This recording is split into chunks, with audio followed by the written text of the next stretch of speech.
જીનીવામાં એક સન નામની લેબોરેટરીઝ છે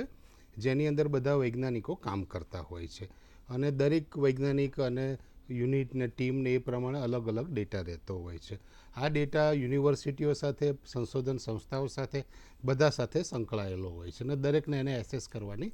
જરૂર પડે છે. એ ટાઈમે આપણે જે વૈજ્ઞાનિકની વાત કરી, ટીમ બર્નર્સ-લી, એ ત્યાં સોફ્ટવેર એન્જિનિયર તરીકે સેવા આપતા હતા અને એમના માટે એક સમસ્યા આવી કે દરેક વ્યક્તિ પોતાના કોમ્પ્યુટર ઉપર બેઠા બેઠા જ આ ડેટા એસેસ કઈ રીતે કરી શકે.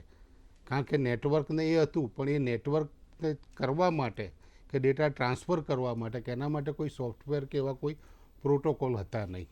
એટલે તમારે એક જગ્યાએથી બીજી જગ્યાએ ધારો કે ડેટા પહોંચાડવો હોય તો સ્ટોરેજ ડિવાઇસ નાના આપણે જે હોય એ ટાઈમે ફ્લોપીને એ ચાલતું, એના દ્વારા ટ્રાન્સફર થતા હતા. આવા સમયે ટીમ બર્નર્સ-લીને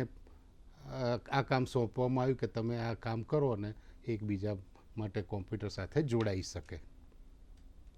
ત્યારે એમણે એક નવા વિચારથી વિચાર્યું કે ભાઈ આ ડેટા જે છે, આપણે જેમ પુસ્તક ખોલીએ અને અનુક્રમણિકા મળે અને અનુક્રમણિકાનું ચેપ્ટર 5 જોઈએ તો આપણા કામનું છે તો આપણે સીધા 82 નંબરના પેજ ઉપર જતા રહીએ, એવું કંઈક બને. તો એ વિચારથી એમણે આ જે છે WW વાઇડ વેબ આપણે જેને કહીએ છીએ એનો વિચાર એમણે આવ્યો ને એના માટે એમણે જે કોર મટીરિયલ જે હતું, આપણે ટેકનિકલ ભાષામાં કહીએ તો HTTP હાઇપરટેક્સ્ટ ટ્રાન્સફર પ્રોટોકોલ, એ કઈ રીતનો હોઈ શકે, પછી HTML કે જે કઈ ભાષા કોમ્પ્યુટર સમજી શકશે એ, અને તમારે એસેસ કરવા માટે URL યુનિવર્સલ રિસોર્સ લોકેટર, એનો કઈ રીતે ઉપયોગ કરવો, એ આ 3 વસ્તુ લઈને એમણે એક સોફ્ટવેર તૈયાર કર્યું અને એ પહેલાં સનમાં અને યુરોપમાં એ લોકોએ વાપર્યું, આપણે જેમ કીધું 1989માં. અને પછી ટીમ બર્નર્સ-લી જે છે એક યુનિટેરિયન યુનિવર્સલિઝમ કરીને એક ધાર્મિક સંસ્થા છે એના સભ્ય હતા અને ત્યાં આગળ આપણે જેમ કહીએ કે સર્વધર્મ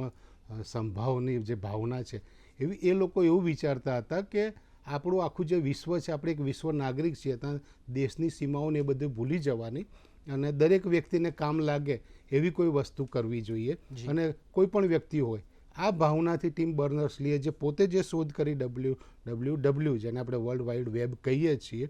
એ શોધ માટે એમણે પેટન્ટ નોંધાવી નહીં.